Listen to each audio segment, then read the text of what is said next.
trying to take the time, learn all the things that I could about you. Now it's such a mess here. Oh, we are distressed here. Used to be so easy with you. Thank you guys for coming on my show today. Of course. I've wanted you guys for a while.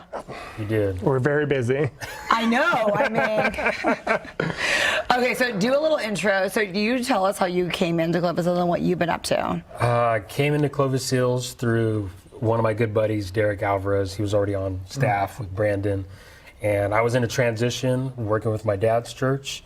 And What's your dad's church? The Word Community Church over in Southeast Fresno. So wasn't sure where I was going to land, and just did a couple interviews with Sean Beatty and Scott and Mitch Rivera, and it was just very clear when we were connecting, like this is where I need to be. So been there for about a year in February. So just a little bit over a year. Right on. Okay, so I know you have a crazy story. Well, I guess. It depends what you've been through in life, but it's different. So I'm Brandon. I'm the Tulare Street campus pastor for Clovis Hills. So we have a campus. It's Tulare Street, so it's still in Fresno. We're in West Fresno, right by Edison High School. And so that's one of the highest poverty neighborhoods in the city of Fresno. There's a lot of crime, we literally could hit the Mission with a rock. So a lot of homelessness, a lot of crime, a lot of poverty over there. And so we started the campus over there just to be like a local missions arm of Clovis Hills. And so I head that up. Wow. Yeah. But, okay, so tell me how you guys all came together. I know this is like your Clovis Hills journey, but you could go more on your life journey. Okay, yeah. So my dad originally was a professional baseball player, and none of those traits got passed down. So athletics wasn't really on the table. I took more after my mom. That's why I have my good looks. A lot of participation trophies. Yeah. But so I grew up originally in Visalia, and then came to Clovis in about 2002, and graduated from the Clovis High. And it was my senior year that I really was like, I'm going to be in ministry. I knew that God had put that on my life, and so went to Bible college in Sacramento. And shortly after that was hired onto the staff at Capital Christian Center, and that was wonderful. Served there for about 3 years before coming back home. Oh, that's cool. So you knew your senior year. That's awesome. A lot of people don't know what they want to do in their senior year. That is true. Yeah. Okay, Brandon. I tried to dodge it with the last question, but okay, I'll tell you the story. I know that. I'm like, I was trying to dodge it. You dodged it good, too. I forgot what the question was. Your shirt says Convicts for Christ. Okay, Come on. I'll tell you. So I grew up in a very broken home. Both of my parents were drug addicts. My dad was in and out of prison my entire growing up. And so when you're growing up, your dad's your hero, right? Like, you don't have any context of whether he's a good guy or a bad guy. It's just, that's my dad and that's my hero. Right. So I started, I wanted to follow in his footsteps. When I was 12 years old, I started smoking cigarettes, started smoking pot. I went to juvenile hall for the first time, shoplifting. 14 years old, I was breaking into houses, doing burglaries, got arrested for that. They were going to send me to the youth authority until I was 18, but they ended up giving me military school diversion. So I graduated. I got my diploma when I was 16 years old. Turned out I was smart, just not challenged. I know you can't see it today, but when I was 16, I got a college scholarship, and my dad introduced me to meth when I was 16. You got a college scholarship at 16? Yeah, I did really good academically. So you were really smart. So wow. I got this college scholarship. I came home. My mom and dad had split up. My mom moved to California because we were living in Arizona at the time, and me and my dad smoked all the money essentially. I was sexually all the money from what? From the scholarship. You get it at first? Yeah, I didn't even which know. is so weird. That is weird. It's like, because I literally remember the day they gave me a check. It was like, I don't know, a couple $1,000s. And I went and cashed, and I came home, and I was like, hey, Dad, look at all this money. I think that's just weird in general. Yeah, okay. Probably shouldn't do that. But I came home with the money, and he was like, dude, like, I've got a perfect idea. And that's when we started smoking meth. And yeah, it was not, I laugh about it because what are you going to do, cry? Well, so what did you think? So every time you're going, breaking houses, doing whatever, was it like a high five, like good job? no one was mad at you? I'm just curious. Oh, yeah. No, my mom was always mad, but she could never control me. I was just a very rebellious, out-of-control kid, and anything that people told me not to do is what I went and did. And so, like, I just did everything. And then I was, like, smart, so I thought of myself as, like, this little criminal mastermind. So I had a whole gang of dudes that, like, I would run around, and so, like, I shouldn't even get into the story, but, like, we broke into this house, and, like, I masterminded the whole thing, and I left, and I went home, and then a couple days later, the cops knock on the door, and they're like, hey, we arrested all your friends, and, like, you realize they all told on you, and I was like, dang. So, anyways, all of that to say, back on track. I don't want to glorify the crimes, because it was dumb. It was stupid. Kids need fathers in the home. They need good fathers to instill good values, and I didn't have that. And so I, 16, introduced to meth. I ran away from Arizona to get away from my dad. I came to California and found out there was meth in Fresno, which, surprising, right? So I found the meth crowd here, and what everyone in Fresno does to get their drug money is steal cars. So I was like, cool, I'm going to start stealing cars. But there wasn't like YouTube or anything. So like you couldn't just look up how to steal a car. So like what happens when you're not very good at committing crimes is you get arrested. So at 18 years old, I went to prison for these crimes that I was committing behind meth. And when I went to prison, I joined a prison gang. I started using a needle to do meth. So I spent from 18 to 28 in prison. Oh, wow, that's a long time. It wasn't all in one shot, but that's what I was going to say. It seems extensive. Out of 10 years, I had 6 months on the street. So I did a year. I was out for 2 weeks. I did 3 years. Was out for 10 days. Wow. Because I would get out and I was like, oh, cool. And like when you're in prison, you learn more about crime and more about drugs. And so I'm like, oh, I'm going to do these crimes when I get out. And so it just progressively got worse and worse. And then so you never got like went to college in prison or did any of those kind of classes? No, nothing like that. No, I was just all about being a knucklehead and doing stuff for the gang. So, yeah, at 28 years old, I got out of prison and I was like, I'm done. Like, I can't. I met a girl who's my wife now, Sunny. And how'd you meet her? So, my mom said if I wanted to live with her, I had to go to 12-step meetings. So I started going to a 12-step meeting and I started dating one of the girls in the group. And I walked her home one night, and Sunny, my wife, was her aunt. And like when I walked in, I saw her, and I was like, "Dang, who's that?" Dude, listen. Before Jesus, I was a total scumbag. Like you have to understand, total scumbag. I talked to her for a few minutes, and I'm like, "Dude, she's got a college degree. She has good credit. She has her own house. Like, pivot, like."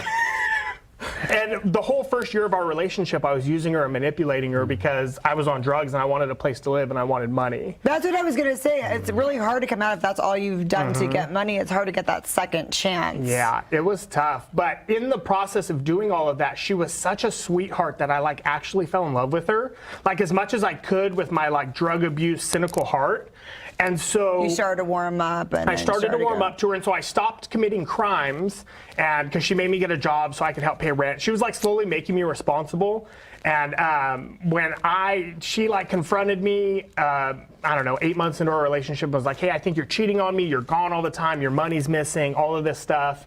And I was like, no, because I seriously wasn't cheating on her because I really liked her. I was like, no, I'm doing drugs. And that was a slap in the face because she didn't see that coming.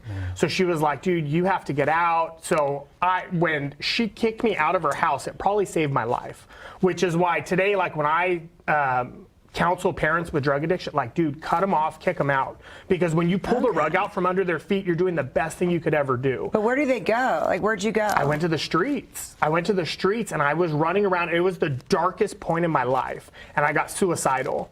And I literally made a plan. I don't want to get too graphic on your show. I don't know who watches, but like I made a plan to end things. And I was going to end things on a certain day. And the night before that day, like, I was going to go to my storage unit and like I bought some plastic, like it was dark, like I was planning. And so that night I was parked around the corner from my storage unit at a motel on Motel Drive in Fresno. And like I knew I was going to do that the next day. And I just like cried out to God, like, dude, if you're real, you got to save me because like in a few hours, this is over. And so my car had broken down in that parking spot, which is why I was sitting there. And the motel had called to have my car towed. because I wasn't supposed to be parked there. And so in the morning before I was going to walk over to my storage unit, a tow truck pulled up to tow my car. And I got out and like, even though I was planning that, I was still pissed off. Like, you can't tow my car, like what the heck? And then I just started crying and like ugly weeping. And this tow truck driver was like, what the heck is going on? And I told him my entire life story. Like, dude, this is where I'm at. This is what's happened. This is what my dad did. This is where I've been in life. Like, and this is what I'm going to go do in a couple hours. And he was just like, dude, I graduated a place called Teen Challenge. Like, I'll call and get you in right now if you want help. And it was like, boom, God answered my prayer. Like, So what was Teen Challenge? Teen Challenge is a Christian recovery center. Like, it literally, you go But live you weren't in. a teen anymore. Well, no, the name's Teen Challenge, but they take adults. Okay. It's an adult. They have one out here in Reedley. I went to the one in Oakland. But it's just an adult rehabilitation program. So you go, it's a discipleship program essentially. They teach you about Jesus and they replace like the drug addiction with Jesus. And so it's just intense live-in discipleship. It's an 18-month program. So I went up there and I got sober. I met Jesus. I left early. I was only there for like a month.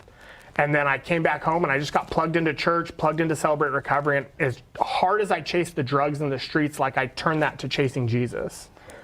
And then the girl was still there waiting for you. Yeah, so she actually drove me to Oakland to the thing. So we had broken up, and she told me, like, when you're ready to get help, call me. And so I was like, hey, I'm going to go to this place. So she drove me up there.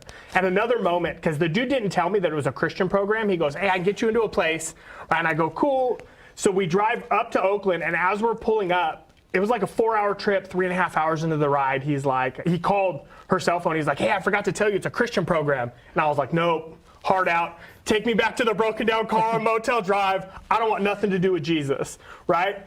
And Sunny, God bless her, she said, listen, you don't have to go to this program. She said, but I'm taking you there, and you can get out and make your own decision. So we pulled up. It's like 11 o'clock at night. It's in the hood in Oakland, right? I get out of the car, and I look up the street, and there's some pimps and gangbangers, and look down, there's some drug, and I'm just like, yeah, I don't want to walk home right now. So I went inside and I stayed, and that's how I met Jesus. And so just her like being firm and giving me those ultimatums, like, no, you do this or you can't have this. And here I am today. That was 2015. That was almost 7 years ago. So how did they let you become a pastor? I have no clue. If you ever talk to my boss, please ask him that. No, so what happened was I was leading different Celebrate Recoveries around here, and we have a pastor on staff named Todd Harris, who is a state representative for the Celebrate Recovery program. And he came out and he heard me speak at the Celebrate Recovery we were at in Reedley. And he was like, hey, man, like, it seems like God has his hands on you. Like, what do you want to do with your life? And I was like, I don't really know, man. I haven't thought about it.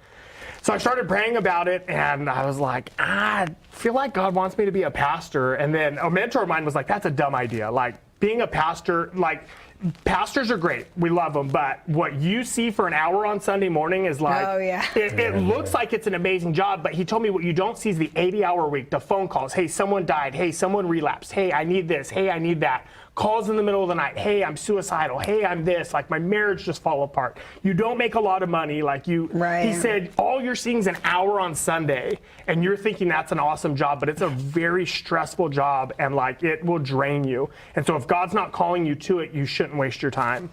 And so me and him, like, we prayed about it for quite a few months, and I was just like, nah, I think this is what God's telling me. And so Todd Harris got me a scholarship into Clovis Hills has a school of ministry. It's a year-long program where they put you through classes essentially to lead ministries. And it's not designed for like you to be a pastor. It's designed for you to like lead the parking team or lead the children's ministry or whatever, create your own ministry. And at the end of it, they were like, hey, I told them, I go, hey, I graduated the class. Like, you got Clovis Hills and you give me a job now, right? They're like, well, yeah, we will, but the only job we have open is the janitor. So I became the janitor for 3 years, and seriously, I was the weekend part-time janitor. I worked full-time during the week, and on the weekends I was there, and I would just clean up after service, but I got to see the behind-the-scenes of ministry. And when COVID hit, they were like, hey, we need an online pastor. Like, would you like to take that up? So I became our online pastor, our internet campus pastor. And then once the building on Tulare Street came up, I was like, dude, that's me. Because those are my people. I grew up on the east side of Fresno on Kings Canyon and Maple. And so that's literally like the west side version of where I grew up at. I'm like, no, these are my people. Like, this is where I need to be. So I ended up getting that gig. That's so cool. So you didn't have to be a janitor for 3 years before you became pastor, did you? No, it was a little bit different, but it's different. Look, college is a way better way to go, bro. Well, and the college I went to was like, it's not in play anymore, but it's kind of like, think of Bible college / Marines. So like wow. the concept of the Bible college was the church already had a Bible college, but they felt a lot of the people they were producing weren't strong enough to, like, they didn't have the stamina to endure kind of what you're saying, all the difficulty of ministry. On the other side, they felt they were book smart, but weren't relatable to people. Right. So they thought maybe we could take the education, but partner it with more of some of the military concepts, break you down, build you back up. That's pretty cool. It's cool in theory. It was painful. In theory. It was a very painful 3 years experience, you know? So you're doing boot camp type stuff. When you're not in the classroom, your whole 3 years is from sun up to sundown. It's basically I think under that's their, super awesome. yeah, it definitely is character building. That's a strong emphasis, and just really building up your durability, because ministry is a marathon. It's always on to the next, and you got to be able to take things, not be jaded. You know, you do get betrayed in a sense, you know, whether it's always real, you get that sense of like, man, someone did me wrong, they committed and then they left, and dealing with that in a way where you can still be healthy and whole, because no one wants a minister that's, you know, operating What out a of hurt. great program. Yeah. Well, I mean, I went to the Pacific, and they have like the seminary Yeah. there, and I know they did not operate No, that no, way. That's much why I'm like, different. this is really cool. Much different, yeah. Yeah, it was, I mean, there's times you're out, so we have 5 a.m.s. So 5 a.m. is you're out on the track in uniform. It's a specific sweat outfit, and you're just doing team building stuff and stuff that's just really mentally challenging, whether you're pushing a Hummer as a team or you're doing leg lifts as a team. Somebody drops, you start over, 30-minute wall sits, stuff like that. That you is know? super awesome. Yeah. And I'm sure it was not fun at the time, but is it one of those things you look back at and like, wow, I'm so glad I did that? I look back and I'm glad I did it at 18 versus 30. That's what I look at. I'm not sure I would have made it. So how did you meet your wife? I actually met her there at Bible college. So Right on. she was actually an intern for the Bible college when I was on staff. And so we kind of crossed paths. She would do some admin work for me from time to time. And it was just kind of mysterious in a way. Admin work. I wasn't like flirting with my admin type of a thing, maybe a little bit, but it was all in good fun. But yeah, she was kind of doing some admin work, and I don't know, it just worked. We were friends for about a year, and I had a few girlfriends previous, and she had never had a boyfriend ever. Like, she never even winked at a guy, held hands, nothing. And I had a few girlfriends, but didn't really work out, and I finally made a decision, okay, Lord, I'm going to allow you to guide me instead of trying to force this to happen. And so we chose to be friends for a year to see, like, we've always heard you should be friends, and I never really did that before. And so we were friends for a year, and you really learn a lot about someone being friends. That's really cool. But you don't have to spend the money. You don't have to give out your heart, not in a Is that bad what way. you're teaching everybody? Not in a bad way, No, but I get it. You get into a relationship and you know, you expose your heart and you spend all this money, you give all this time. Yeah. And then when you hear why people break up, it's for stuff that we already knew about that person. Yeah. So it's like, well, why didn't you just be friends for a year, see them in all the learn scenes of life? work out the kinks. Yeah. And then you can make the decision, do I really want to pursue a more committed relationship? And we did that. We've been That's married really 7 smart. years now. That's so, brilliant, bro. Yeah. And you married up. Yeah. I did. And Yeah. the only boyfriend? Wow, you were the big prize? Yeah, that was the big prize. Worth waiting for. And she knew it. Once she got me, lock that up. That's what I want. So, and this is what I love about Clubhouse. You guys are completely different, have completely Yeah, different yeah. lifestyles, and and you guys come together. You guys do this. I mean, what would you tell people when they're coming to Clovis Hills? Like, what would you encourage or inspire or promote? I think that exactly what you're describing as one of our core values is open acceptance. Like, that's the thing about Clovis Hills. So when I got saved and I started like church shopping, I came back from Oakland. I'm like, hey, I need to find a place where I fit in. I need a church community. I got I'm going to say this politely, unwelcomed from a lot of churches. I showed up, I still smoked cigarettes, I cussed, I told dirty jokes, got the tattoos. I just wear t-shirts. Like, I don't dress up. Like, the way I read the Bible, God sees your heart. He doesn't care about how you dress up. And so I'd show up like this, and people were like, yeah, this is probably in the church for you.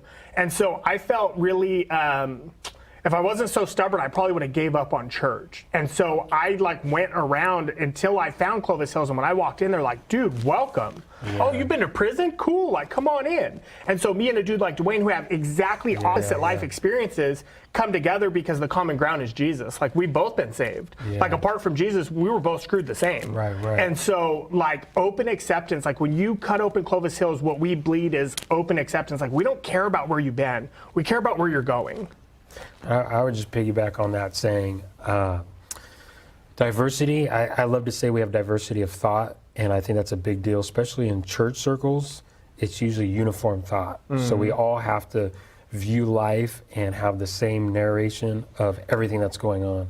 One of the things I love about Clovis Hills, and you can expect with the open acceptance, is we don't all have to view everything the same, and we can have a healthy conversation or even confrontation on any subject matter and still be family. I think, we talk about diversity in almost all aspects of life now. Like, it's a positive thing to be diverse. But I think people miss diversity. What most people want is a diversity like done and I can just jump into it. Diversity takes work. It takes a lot of work to live in the tension of difference, right? And most people don't want to do that work. And so what most people do is they say, is your church diverse? Meaning, has someone done the work so I can just slide in? That's good. And that's a consumer mentality. Like, no. That's true. Do the work. Now, there's some places like Brandon's saying where that work's not welcomed. Like, we don't want to be diverse, and that's different. At Clovis Hills, you can expect, even if you're something that's not there, that's represented, there's room at the table for you. And that's what I love about Clovis Hills. You can expect is there's room to come in and to create more space at the table for what you represent. Yeah. So now for the hard question. Okay, But I mean, because you became you've been a pastor there for a while. Just a little bit over a year. I've been at Clovis Hills. Because you came from the other one. You came from that church there. And so when you first came to Clovis Hills, there's not a lot of black people there. Yeah. How did you feel about that and stepping into that role? And for me, it was easy because that's the majority of my life growing up in Visalia and Clovis. Oh, especially Clovis. I'm a chocolate chip and a cup of yogurt. So it's not new for me to be the only one that looks like me in the room. But what was so engaging about Clovis Hills when I went in is it wasn't treated as though it was foreign in the sense of like, distasteful. Like, no one looked at you different. Yeah, what is he doing here? Does he need help? Like maybe security should follow him around. There was nothing like that. There was more excitement and an energy for what I was going to bring. There was a welcoming, hey, we want you and your uniqueness to engage us and to sit at the table. And I don't mean just the table of like authority and influence, but just the lunch table. And that's a big deal because that's not been my experience everywhere. There's a lot of places, there's a lot of work to get to the lunch table, if you can even get to the lunch table. At Clovis Hills, instant access. You're here, you're part of us. Come be part of what we're doing. And that was the culture. I literally went home and told my wife, I was like, I felt we have a big sign on our North Campus that says welcome home. It's huge, right? And I was like, I think they put a big welcome home sign for me. Because that's what I thought they did that for me because so many people were just so kind and so engaging. And I remember my wife and I talked about it, and I was like, but maybe it's because I'm new and they're just trying to make me feel good. What sold me is the same energy that they were giving to me, I noticed they were doing with each other. Yeah. And I said, that's not fake. Because it's one thing for the new guy to be the cool, shiny toy. But they're loving each other with that same energy. And I was like, dude, this is a healthy place where they truly enjoy one another. That's what I want my church experience to be. Yeah, I'm at the Old Town campus, and that's what I want it to be, is when you come in, regardless of where you've been or what you're that when you come in, you feel like there's an open acceptance. I have a seat at the table. I can be me. but I can be a part of this church. Yeah. I love that. So you were the 5 years at Clovis Hills, the 3 years as a under 2 years, and then you're the one. That's so cool. So you guys are going to expand even more pastors because you keep expanding churches, right? Yeah, we have another campus pastor. We have a campus in Novato, which is kind of the Bay Area. So we have another campus pastor there. We have a satellite campus in Porterville. He's not a pastor on staff, but so we just keep expanding. We have a philosophy at Clovis Hills that, because a lot of these smaller churches are closing. They owned a property, they built a church, and then they stopped growing. So the population just got older and they're dying off. So you guys try to scoop up in. Right. So the church building, when they sell that property, it goes to a developer who builds apartments or builds a store or something. It never becomes a church again. And so essentially we're losing ground for the kingdom. And so Clovis Hills has said, anytime we have the opportunity, we're going to hold a building because that corner belongs to the church. And that's really cool. Are you guys part of the new hiring process for the other pastors? How does it feel to be two guys like you being part of like who comes in? Well, I mean, it's more Sean more handles that, but we'll have a say, right? We would probably you'll probably have some interaction as they come in, and that's good too because more people involved, it's harder to fool somebody, right? Like not trying to sound bad about anybody, but you want to get get the perspective of everybody. Yeah, it's the same thing in dating. I tell people when you're dating, don't trust your judgment because you went on a few dates alone. Bring them around to your friend group, family, get them around other people because it's a lot harder to keep that edited version going with 5 people. That's a good perspective. It's a lot more difficult. My man's brilliant over here. So 5 a.m.s, man. Okay, so what's your guys' vision in the future for the Clovis campus, for Tulare Street? What's the vision that you hope? You want to take this, or you need a bit? Go ahead. He already knows. Well, the vision is really in a respectful way. Because there's a few churches there's many churches in the Old Town area, but for us, we're really blessed to be on the corner of Sunnyside and 5th Bullard right there, and it's a great location. We get a lot of traffic. We're right by Clark. My goal, my vision for that campus is to really create such an impact that if we weren't there, that the whole community would feel that. Yeah. And that's not the truth for most churches. As you were saying, they can die down and people are like, I didn't even know they were there. That the church was there. And so one of the ways that we're doing that is this next month, or in this month of June, we're going to do a VBS June, from June 6th to June 9th. And instead of just doing a VBS, which is Vacation Bible School, we did a sports element to it because Clovis is big in sports. I have multiple friends that went pro in sports. And so we're doing jiu-jitsu, we're doing flag football, and we're doing soccer. And the point is to really minister to the kids spiritually, but also practically. We're just going to help these elementary kids. So when's the deadline to set up for that, for everybody watching? Well, you can go on the website, clovishills.com. But it's on the 6th, so we have like on the 6th, yeah. a couple days. If you're hearing it now, sign up today. Right away. Sign up today, yeah.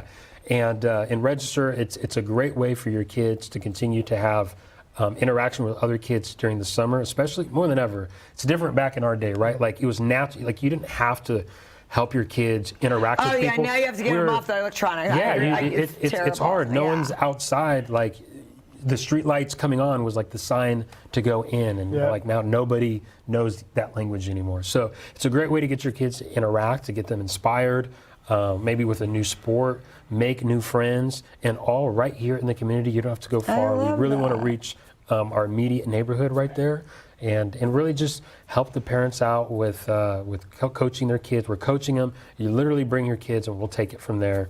And it's 5:30 to 8 p.m. It's at night, so that parents can bring their kids. So I know that's a deal too. So we're really looking forward to that kind of being a start. We're only 3 years in at that location. It started in COVID, so that really didn't count because as soon as they opened, it closed. And so then we had last year, and then I joined in September. So we're young, but that is our vision, is to continue to serve the needs of that community and be an impact.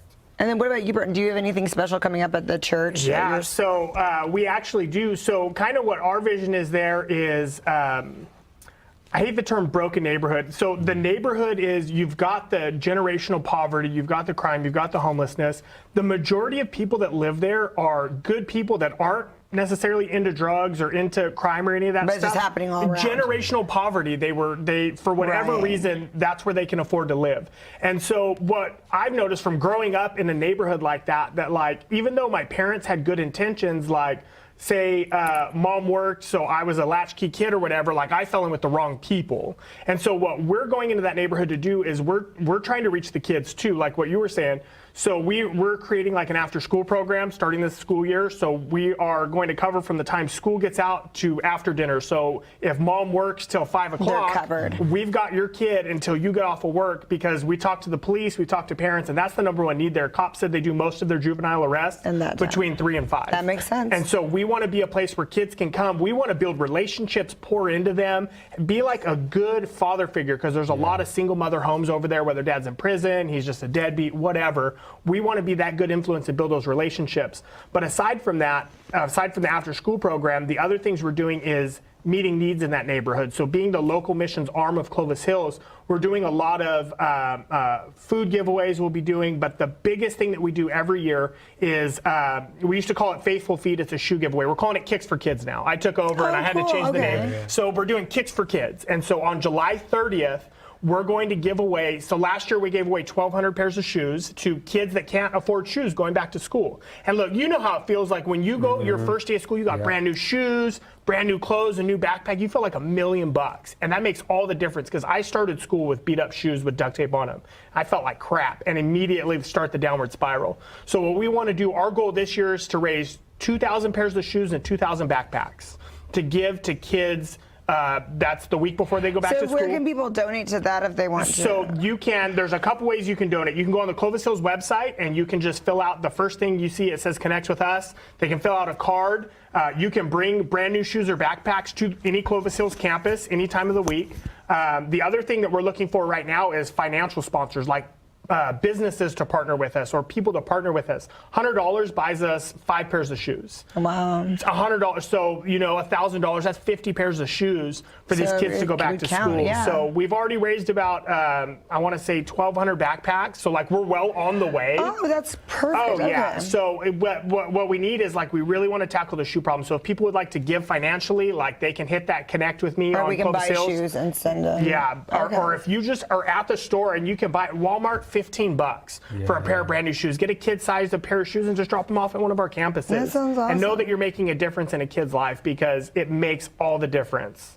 Well, thank you guys so much for coming on my show today. Yeah, of course. Thank you for having us. I want to have you guys back like in a year. I'd love to see the progress of all of this. So just to keep you having like 6 months or a year and come back and tell us the progress. Absolutely.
Thank you so much for coming on my show today. This is really cool. So tell us about the Central Sierra BFC annual bike blessing. So this is our 15th annual bike blessing for Bikers for Christ, Central Sierra chapter there. So we're running out of Oakhurst, out of Mountain Christian Center. So who started it? Bikers for Christ. Bikers for Christ is started by, they call him Pastor Fred Z. He started up in Marysville about 30 years ago. So I think we're about 32 years into it right now there. And he's down now. Our national headquarters is out of Oceanside. Chapters in pretty much all 50 states and maybe about 8 different countries there. Wow. So when did this start all together? Oh, geez, 32 years ago. So this is like have a to do newer the math thing, there. and then it just like went to So now this chapter up here, Central Sierra has been up for this their 17th year together as far as the chapter. So this is the 15th annual Bike Blessings there. So we missed 1 year because of COVID, Right. just because bad PR on having a bunch of people get together for this. even though it's outside, I know it was still probably So it's just bad PR to have anybody together. We did it last year, year before that's when it happened there. But So yeah, how long it's have good to you get two been together. involved in this? 17 years. So since this chapter formed. I've been involved for 9 years now. Wow, this is so. Is Brian Anderson involved in this? This seems like something right up his alley. You know what? So Brian, last Sunday we had our monthly meeting, and he showed up there. So he's doing his film, Ride to Iron Mountain. Right, because he does his films So he's there. going to film a couple shots at the event just to get for his movie there. A couple of the members had been participating in his first movie, Ride to Iron Mountain. I love that. But he'll be around. So it's, Yeah, I refuse to ride a motorcycle, so that he's pretty been afraid. I'm afraid. I'm not afraid. Like I'm afraid because I just know a lot of people have gotten pretty hurt on it, and I don't have any confidence in my coordination of not being one of those people. I don't want to get dead. I understand. But you guys have been riding forever, right? Yes. Since a little kid, so. Do women get to join this, or is it just a male thing? No, it's women too. Oh, I so, love that. So it's super co-ed. Well, and the outreach is just to the bike community in general. So there's several, even in the Valley area, women's motorcycle clubs there. So they go out and minister with them. So what's the age range that you can be in this? Well, you got to be able to get a motorcycle license there. So I guess 16 is the lowest. But we got one rider that's 82. I love that. So it's pretty good range here. Okay, so you said you go out in ministry on bikes. So how does that work? A lot of what we do, we just go to events, bike events there, and minister there. So just people you meet, strike up. You got to build relationships with people there, and just be there for when they need prayer, or there's always people that you're marrying people or burying people, one of the two. But just trying to be there, just open and willing to what's going on, and trying to build those friendships and relationships, just so you can conversations go deeper as you meet people. That's really cool. Have you guys brought in a lot of people to Christ from doing this? Yeah, I would say so. It's a tough crowd. So but it's spreading the word is spreading the word there. It's plant the seed and God take care of the rest, right? So how often do you guys typically meet? Well, this time of year we're riding probably almost every weekend, just because there's weekend events now. there. But Then you have a monthly. You said you had a monthly meeting. yeah, we have a monthly get Okay. together just to discuss business, and right now it's just been all about planning for the bike event, because we do it starts at, it has a breakfast in the morning, then there's a bike blessing, and then there's a ride, basically like a poker run there. So it's an event comes back And then there's raffle raffles. prizes. Yeah, Are you guys giving away a there's- bike? I wish, That would be nice. Yeah, if someone will I'll donate it. I'll give it away. So, but there's a silent auction. There's a raffle. And everything with this, all the money's that pays for it's put forward beforehand. So every cent, literally every dollar made from this goes to Helping Hands. So Helping Hands Oh, being that's awesome. the pregnancy minister. So the whole event is just to raise money for that ministry. So we've been doing it with them. It's been, they're expanding. They used to just be in Oakhurst. They opened a center in Mariposa. Now they have a satellite center in North Fork. So throughout the mountain areas there. But just trying to reach out to, folks having kids, or just providing counseling. They have a store where they could come in. By taking the classes, they get points. So with those points, they could go and get diapers or car seats or whatever they need. They have a boutique there. So how did you decide that to help this particular charity?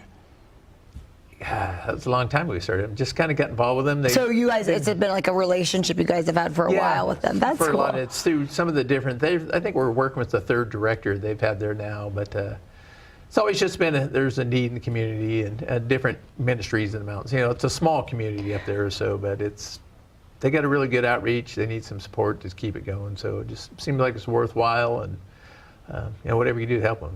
So what if somebody like me did want to come in and be like, hey, will you teach me how to ride a bike? Would you guys do that?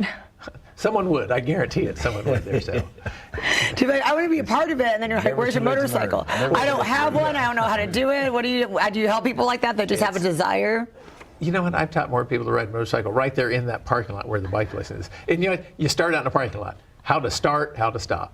Start and stop, and just. That's start usually with where it that. starts, right? In a parking lot. Figure out the clutch. You're good to go. Go across the parking lot enough times there, then hit a back road. And that's what's nice about the mountains. You know, you get away from all this city traffic. You can just take a nice leisure ride through the mountains, and next thing you're hooked. That's so awesome. So you guys get together like that. So in Ogres, is there like a main church that you guys kind of are at, or do you guys all spread all over the place? Our chapter is in a lot of different churches. That's what I They're all figured. things. Yeah, we're not really But just in. being We're not, that it's an not really Ochre, a church yeah. group there. So, but it's it's. I imagine a lot everywhere, maybe so. might be in one church since it's Ogres, and like you said, there's not a lot. Well, yeah, I live in Awanee, so there is one church in Awanee, so I just happen to go to that one. So. Exactly. But the reason we've always done it with Mountain Christian Center, it's the biggest parking lot in town. So Well, there you go. like, for no other reason, to get a lot of bikes together, you want to put 100, 150 bikes in you got to have an area to do it there. Pastor of that church has been great with us there as far as giving us room and to run the church, letting us do things there. They have a kitchen there. They provide the breakfast. Oh, that's like that. awesome. So then they do the ride. The ride goes around Bass Lake there, and then it comes back. And then in the afternoon, then there's a lunch with it also. So the whole event runs from about 9 in the morning to about 3:30 in the afternoon. So what if somebody like me just wanted to come and hang out and donate a little bit of money, but I'm Yeah. not part of anything? Well, even if you just want to come up and have lunch. Right. So like the lunch is like $15. You could come up, and all that money, all the Okay. money from that goes. Right. Said, food's donated, everything's paid for. I said, if you spend $1 there Exactly. on a raffle ticket, it goes to the ministry there. There's also the free breakfast, though. Oh, and the breakfast Free is free. pancake breakfast. Well, that sounds great. But I was wondering about, like, because, if people don't ride, and you still want them to Oh, come no. out Yeah, and see, no, because it's- this sounds like just a great thing in general, whether or not we you get a lot ride of or people not. just come in. Yeah, there. to be like, hey. Sometimes we'll have live music there. If you have a band playing, a lot of people come just to hang out for the day and just, like you said, be there just to support the ministry and I hang love out, this. have lunch, rock out, and this time it's being DJ'd, but it's got a bike show at it there, so we'll see. See if I can get my old one in there and walk away with a trophy. I don't know. Last time I lost to him last time we were in a show together there. So. You do seem very competitive. No, just a little bit. To say the least. Just a little bit. So, what do you do if you want to be like a part of this? You said you guys meet once a month. Well, as far as Bikers Christ, it's like anything. It's depending on what your heart is. If it's to minister into the bike world, there usually we have a hang around period there where you just have people come and ride with us, or I'll go to events just to see how they react with people. There's definitely an etiquette to being around, especially get around, the outlaw aspect of the ministry there. So there's definitely a way to. Well, because I would behave think one of the great aspects would be like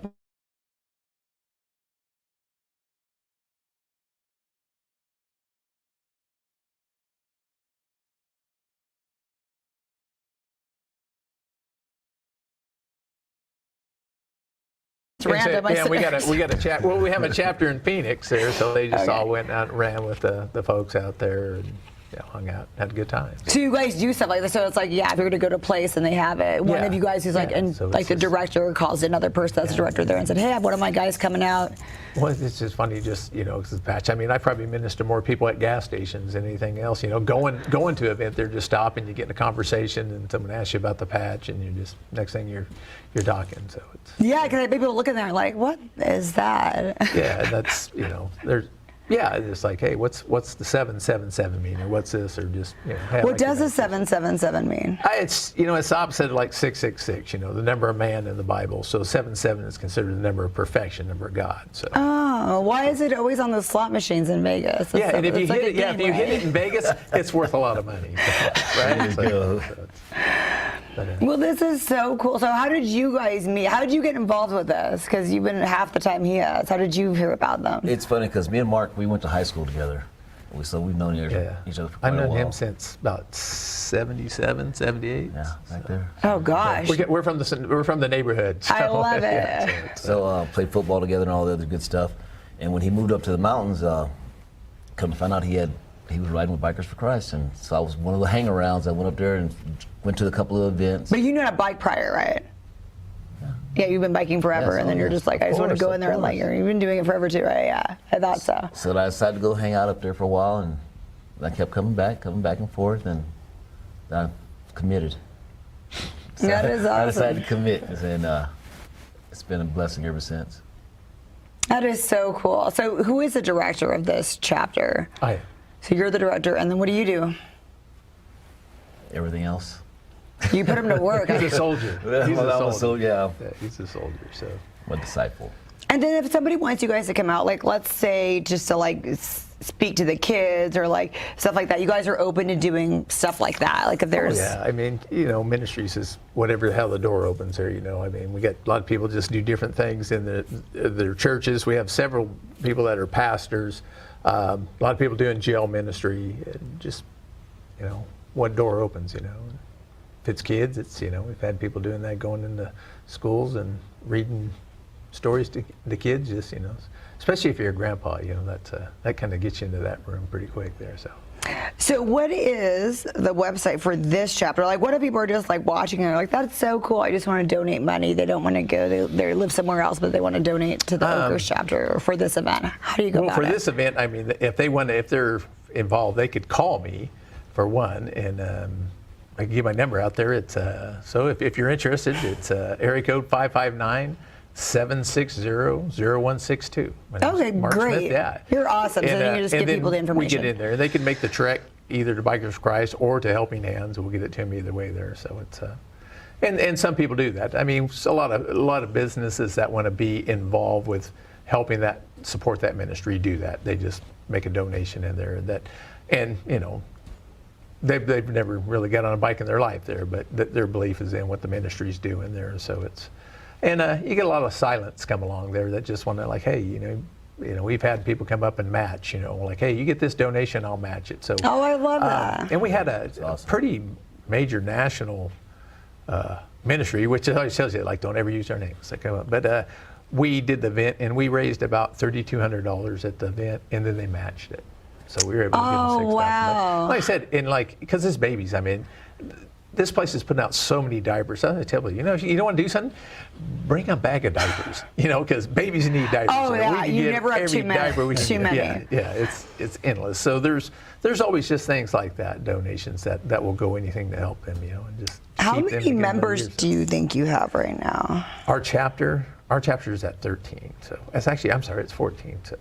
Or is that- nationally, it's quite a bit bigger than that, but at least Oh, I for know. our So about state, most chapters are about 20 people-ish. yeah, around that. So 10 to 20. So it That's, depends on the community. Yeah, we're in a small community. Some of the ones that are metropolitan are definitely going to have a lot more riders as far as because of just well, what's and out you don't there. have to live in Oakers because you don't live in Oakers. I'm here in Fresno. And Yeah, we're so- spread all through. Our next chapter is in Modesto, so Okay, kind of the splits, nice. about Turlock's about the split there. So, but we run down towards Bakersfield, and then there's more chapters as you get over like Ventura and on the other side of the Grapevine. So is there ever a day you guys all get together in the same state, kind of? Do you do hang out? Yeah, like, about every 3 years they do a get together out at Sturgis, and we'll go meet out there. How fun have you gone? I haven't gone yet. So, Nice. yeah, I think the last state rally they did was down in Orange County there, but it's but like this one, since we're in the middle of the state, we get a lot of the riders will come from north and south there. And Oh, yeah. It's just a good day to get together and hang out, compare notes. They just had a real big run up in Manteca this last week in there for Veterans Day there, so a lot of them met up there just kind of salute the veterans. They had a big deal at what was it, Woodward Park, I believe it was there, but it's. But just get together just to support each other and the ministries that they're doing, and get a chance to spread the word of God with people, or just show some love. Well, this is great. I'm so glad you guys are doing this. I'm so glad you guys came on my show to talk about this, and this is really, really cool. I hope there's a good turnout for this. Yeah, it's the doors open for if anybody wants to come out. Like I said, it's whether you're on a bike or not. It's just it'd be a good time. Music, food, and raffles, and bike show, and it's supposed to be a nice sunny day. And just come up and enjoy the mountains. Sounds like my kind of party. Yeah, get out of the valley heat. So, right. Thank you so much for coming on my show. Thank you for having us.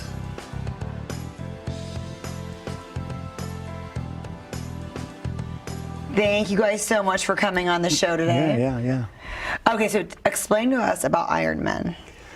Well, Ironman, we're a parachurch ministry. So this will be our 17th year that we've been around. So basically what Ironman is we'll use evangelistic events to kind of create a man-friendly environment. So when guys come in, like say for example, like we're going to be doing our men's breakfast. We're here to talk about that today a little bit, but we're going to create a space for men to be comfortable. You know what I mean? So what's the Proverbs 27:17? Well, that's our big phrase, as iron sharpens iron, so one man sharpens another. So who came up with this? This sounds great. Well, it's in the Bible, right? No, who came up with the Ironman, your ministry? Not the verse, the ministry. Yeah, so it was really created, the Ironman ministry was created in 2006. The founder is John Lloyd. And he was just a small men's ministry guy. And they put together some Bible verses that they thought applied to men. And it's been kind of going on from there. We took the reins in 2017. My son Justin, he's my administrative assistant. So he's been kind of hanging out. That's a lot of work. Yeah. You have no idea. I can only, events are a big deal. That's a lot to put together. It's been organized email, text message, organized meet and greet, you name it. Wow. Yeah, we, this year we decided we'll go on K-Love, and we're going on to Spirit FM, and we've got a big banner that's going across Clovis Avenue. I mean, we even registered ourselves with the Chamber of Commerce in Clovis. So we're really trying to get our name out more this year. Last year we had about 600 guys that showed up. That's a lot. That's a good number. Well, we were shocked. The Lord gave me a number of 600 in the very beginning, and I told my cook, I go, we'll plan for maybe 300-400, And then later on I go, how many chairs do you have? And he goes, well, I got 300 or 400. I go, man, I don't even think there's going to be enough chairs. How much food do you have? So we kept on beefing it up. And when it was all said and done, we had 638 people. And so we were really surprised. Well, was that for this event, the men's breakfast? That was last year, the men's breakfast. Last year. Wow. Mm-hmm. Okay. So COVID had been really messing with every kind of ministry, any kind of outdoors thing, regardless of what it was. Businesses were just getting hammered, and so we thought, well, we're offering something. But as we start to realize what's going on, is men are really anxious to go gather together and do something just as guys doing something. So the Lord told me 1,000 men. So I even decided that we're going to have some emergency backup burritos, like breakfast burritos, just in case. So wow, you guys have a big undertaking. That's incredible. Yeah, we're excited about it. It's this new philosophy we've got, which is if we want the community to invest in us, we need to invest in the community. That's smart. Yeah. So you do a lot with the events. How many events do you guys have a year per se?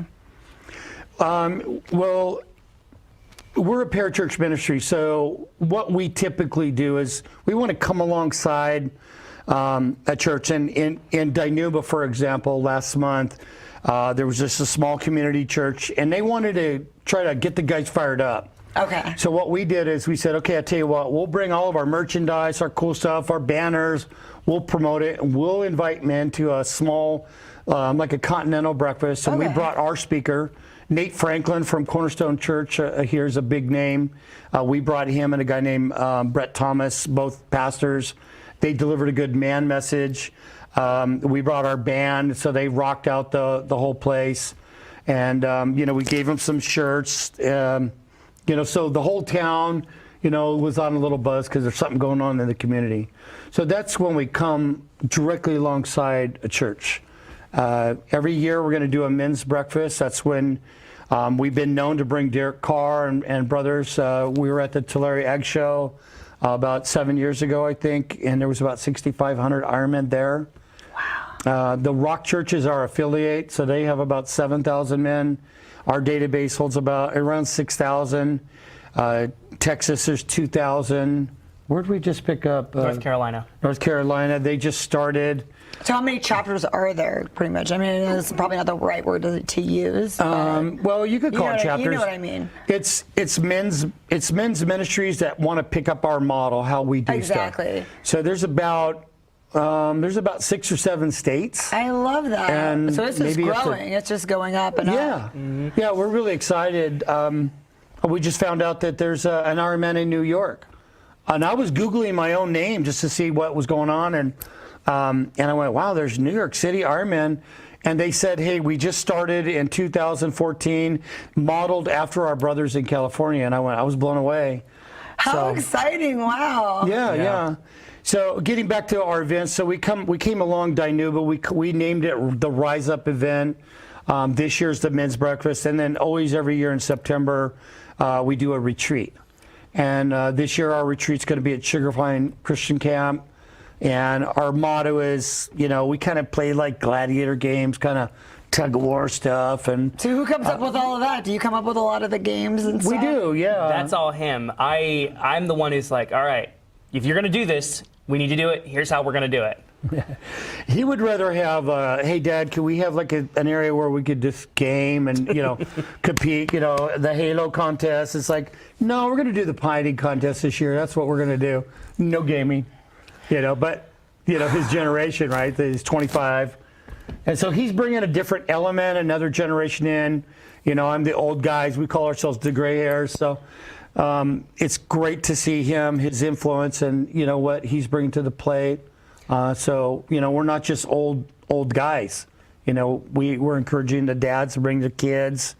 The uncle needs to come along too, and the neighbor next door that needs to get plugged in. So we're just here to fire up guys, and that's basically what we're about. And to fully answer your question about how many events we do, so we do a lot of those little events throughout the year just as needed, and then we do our 2 main events, the breakfast and the retreat. Men's retreat, okay. And there's discussions about other big events that we're kind of working on right now that may or may not be coming in the future. Yeah, well, he's leaking out one thing. So there's another ministry in town called Mighty Men, and they call it Mighty Men Movement. Okay. They brought about 3,700 men to the Save Mart Center a couple years ago. They've asked if we could do a joint venture, and we're going to do that. It's going to be the men's steak night, and that'll be in November. So we're kind of crafting it. We're gonna kind of have the save the date come up in at the breakfast that we do. So we are going to do a combination. So if they have a database of 4,000 or 5,000 men, we have a database of 5,000 or 6,000. We literally could bring 10,000 guys just to come hear some great Christian music. A couple guys will share a word, and we have the lure is the steak. Come on, man, it's a steak, So, no, I totally understand that. It's really good to have those things, just to even get people that are kind of on the fence, like, and they're like, well, you have this, so at least cover that, and then they hear it when they're there for whatever lured them in the first place. I get it. And that's our trick too. We try to set up events that are open to all men, regardless of whether or not they're part of a church or they're not comfortable with God. Right. We set up a venue, a place where they can kind of peek in and see what we're like and go, hey, this is kind of interesting. I want to hear more, but not feel super ultra pressured that they have to do, they have to be part of a church. They have to think a certain way. They have to follow certain, rules and Exactly. things. Oh, I trick people into going to church all the time. I understand. And they always love it once they go. So. Yeah, well, we don't want to guilt them to come in and that kind of thing. No. But when they get there, like Ironman, so it's kind of Ironman. The character is kind of cool. And, we had a race car. So I was a race car driver for years. Oh, nice. And so we brought the race car down. We'd fire it up. And, we're always doing stuff together. We do this thing called Ironman Adventures. So maybe a group of guys might want to go fishing or something. So we're always encouraging the guys to come hang out with us. And it doesn't have to be a churchy thing. So, again, we're not a church. I'm a men's pastor and of my church, and then I'm the chairman of Ironman Ministry. So what's interesting about all of this, I think people think when they hear Ironman, at least I did, I'm in the fitness world, I'm a personal trainer, so we all think fitness. Is there a lot of fitness challenges and stuff like that going on, or not really? It's funny because, of course, there's the Ironman, so that's a whole fitness Completely thing. different, I know. My pastor called me, goes, dude, there's Ironman tires at the tire store. And I'm going, are you going to get them? So there's a lot of stuff that are Ironman. And then, of course, you've got Marvel, Iron Man, the superhero. Yes, there we go. Another fitness theme of like. So when, like I said, when we play our gladiator type games, when we do the retreat, one of the things on a Saturday we're going to compete. One of the things we like to do is we'll create teams. So when the guys come with their groups, we break their groups up, and we go, well, you're gonna make a flag with these 5 or 6 other guys you don't know. So we're kind of teaching them team building. So they get competitive. And, when you see a mud puddle with the tug of war thing, it gets physical. I feel like you're really competitive. Is that true? Absolutely. He is 100% competitive. Yeah. Well, anyways, just the guy stuff, so that's kind of our thing. But we've learned over the years to make our events all ages, all skill levels. So we've set up we've designed our games, for example. They sound like it's just a bunch of, 400-pound mounds of muscle going at a rope, but it's not. It's things for people like me. I'm a little bit overweight, so I'm always a little bit challenged for physical stuff. But then we've got 6-year-old kids, we've got 60-year-old grandfathers, and they're all able to come together and be a part of it regardless. Yeah, we have the axe throwing, so we have really good insurance for that, of course. But we got guys sharpening the axes, and we're going to throw them at a piece of wood. But then. Maybe there'll be something else at like the basketball toss or whatever. We craft our stuff where, like sugar pine, you can go hiking on time off or go fishing or whatever. You're up in the mountains. So we create all of our stuff pretty crafty, so you don't get intimidated. We're not lifting weights and hanging out with your crowd or whatever, but. We have a lot of millennials, and they eat well, and so instead of have the fried hamburger, they're going to have the fruit and the salad, that kind of thing. So we don't trip on anybody, it's we're just hanging out, trying to encourage them to get closer to God, have a relationship that way. If they're not part of a church, we encourage them to get plugged in. Well, this sounds cool, but where do I fit in? What can the ladies look forward to about this? Do you guys ever have events with where you? You know what? It might kind of sound cliche, but here's the thing. Let's say we'll build a scenario. Your husband hasn't been plugged in, but he comes to this Ironman thing, and he goes, "Man, it's really cool hanging out with guys. I heard this message, and you know what? I'd like to go to church. I'd like to check that out." No, I love the concept. now now your husband's coming home going. I need to get plugged in with this. All of a sudden, wow, he's going to church. Go to church, he starts tithing, God starts blessing your family, and you go, wow, that's amazing. That's how the women get into the figure, right? Well, I don't have a husband, so how are you guys going to find me a godly husband? That's the whole question. So, on top of that, we do have events that some are geared towards all access. We do set ourselves up as a men's ministry with Style Ourselves, and that's our main goal. But for example, our community steak night, that's a thing that we would open up to all members of the community, families, single people, and that's an opportunity for... Yeah. Well, you didn't mention that part. Well, there's That's what you're here for. That's exactly so there's what I'm Warrior's here for. Heart. Yeah, I don't think as well as he does. I guess I'm a little older, I'm kind of losing my mind. But there is Warrior's Heart. And Warrior's Heart was... the founder of Ironman back in 06 or whenever that was, I think I said, the founder's mom got together with some ladies and they go, what do we do for the women's part of this ministry? So they came up with Warrior's Heart, and the Ironman logo has got this sword. Well, Warrior's Heart has the same sword with the different proverbs on it. I love that. Okay, well, this is cool. And so the chicks get together, and they do their conferences and stuff like that. So that's Warrior's Heart. We were thinking about doing a joint venture with them sometime in the future. They're kind of like our little sisters, and they're family. They're a bloodline. So the idea of maybe we could do a thing where The women bring a speaker. We bring a keynote speaker. We break some bread together and listen to some worship. It's kind of cool. So my wife and her friends are jealous. They go, how come there isn't something like what you're doing? And you know what? And so there is, basically. You're saying there is something like. Yeah, Warriors Heart. Yeah, and they've been around all this time too. So it's great that maybe we could encourage others to start this too. Yeah, but it's great. I wasn't trying to say take away. I think it's great what you're doing. I see the concept. I think it's very important that that's only going to strengthen the community, to strengthen the men and get them going. So I give you a lot of props. I know it's a lot of work. I can't believe you undertake all of this. So this Saturday, so this is coming up. So. And where can we purchase tickets for that? If anybody watching wants to purchase tickets to the men's breakfast, there are a bunch of ways, but the easiest and best way is just to go on our website, ironmanministry.com, and then on the first page, you just scroll down and it'll be like, "Hey, there's a big men's breakfast. Do you want to buy tickets here?" You can buy at the door because some men just don't get it, and we know that they're going to show up at the door. That's a great thing, men putting on events for men. Now you know how we feel. Well, exactly. That's the thing. We designed all of our systems with men in mind, so there is 6 different ways you can pay for tickets. If you want to use Venmo, if you want to pay with cash, you want to pay with card, you want to do PayPal.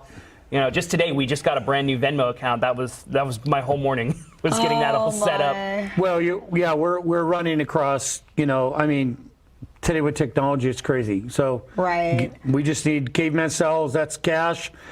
Most of people don't even carry cash like we used to in the past. You know what I mean? So. And I think it's so great how, like you said, you prepared with the extra burritos and everything. That's what you guys going to be do our is just emergency. really awesome. We're prepared for 900. We're doing pancakes and bacon or sausage and eggs. And juice and stuff like that. No, this is really cool. I'm really excited about it. And I hope you guys get that turnout. You want to hear about our speaker?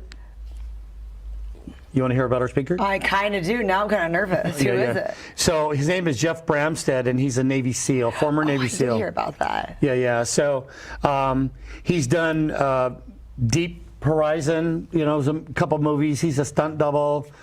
This is Iron Man material. Here we go. Well, with Ukraine and all the crap that's going on, just all the stuff that's going on right now, it's kind of cool to have a hero type guy. He was part of the taking down of bin Laden.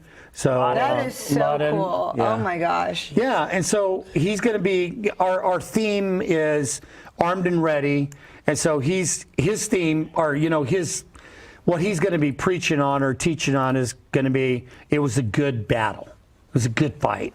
So we're not really sure. He's been in a whole bunch of, crap. So, in wartime and all that. So he's going to probably bring something pretty cool. I love that. Well, now we're really on the theme of the Iron Man. I think it's really cool that you have. Yeah, and we're going to drive our speakers. We have a couple local churches that are going to be preaching for our men's retreat. We have J.R. Coleman, and he was a Cubs, major player for the Chicago Cubs. Yeah, so I love that you're here. That's what I'm here for. That's why he's great. He's my brain. Yeah, I was like, well, yeah. I told Joe, your buddy here, when he invited us, I'm just getting ready to do a little neck surgery. I go, well, I took a Motrin and earlier a little pain pill. So Dad is I go, Justin, you should come along because I'm going to forget some stuff. You guys are just like me and my mom. It's funny, but when you're together in sync, you already know what he's thinking. You're like, hey, I got you covered on this. Oh, yeah, I love that. He drove on the way here in the traffic and all that. And isn't that great seeing like a lot of fathers and sons come together with these events? That's exactly what we're trying to aim for with Ironman. Fathers and sons, brothers, uncles, granddads, whatever family unit we can bring together, that is 100% what we're trying to get. Yeah, one year we did fathers and sons. So we had Nate Franklin and Jim Franklin of Cornerstone Church here. They preached. And, when it was all done, we had some different kind of ministries that were there. Some doctors of psychology. And they went, wow, you guys just do an amazing job putting this together. And really, we're trying to create bonding time for just the guys. And it's amazing. The older we get, we have less friends. Men do. We really do. And authentic friends. And so one of the things that we're about is encourage, equip, and engage. And so we want to encourage you guys to kind of come out. But how do you equip guys? We're hard to deal with. And there's a joke about men's ministry that getting men together are like herding cats. They're just everywhere. We just can't get them together. So when men do come together and pray, it's powerful. It's super powerful. So I can't imagine, over 1,000 men this weekend coming up. The Navy SEALs there, one of my buddies Rich talk about maybe bringing a couple Lamborghinis. So there's just man stuff. They'll have a bunch of booths, ministry booths they could visit.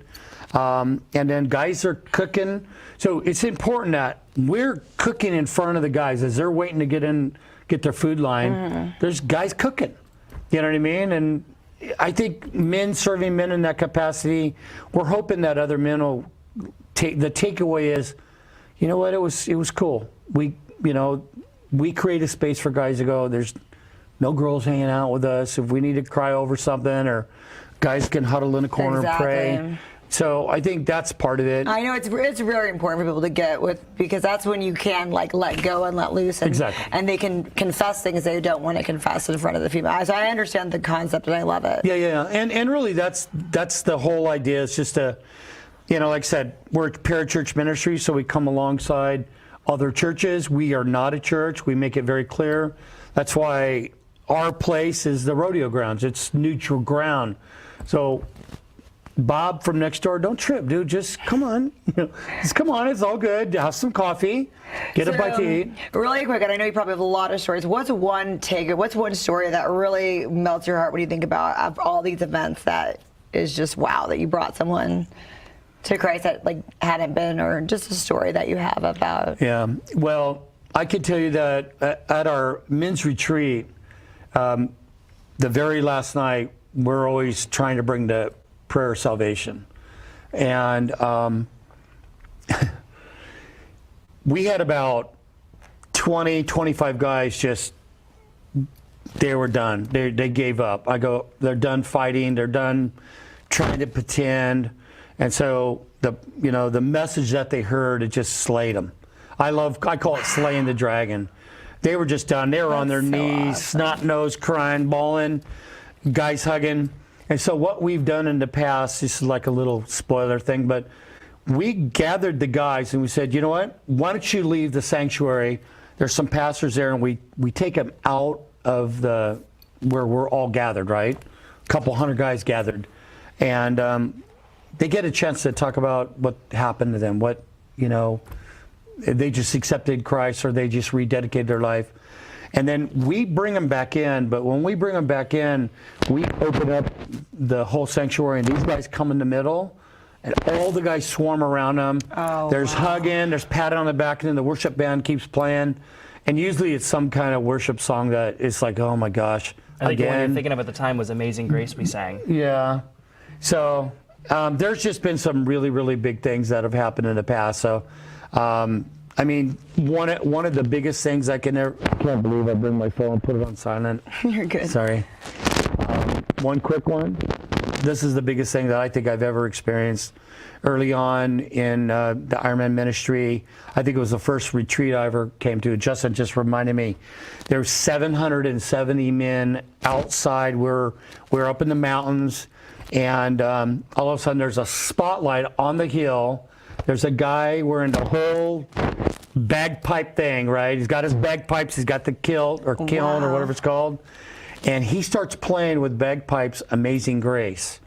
And when you heard 750 guys singing Amazing Grace, that sounds beautiful, to the bagpipes with the spotlight on there, I mean, I looked at this pastor that I was with and I go, that dude's crying. I go, dude, don't cry, man.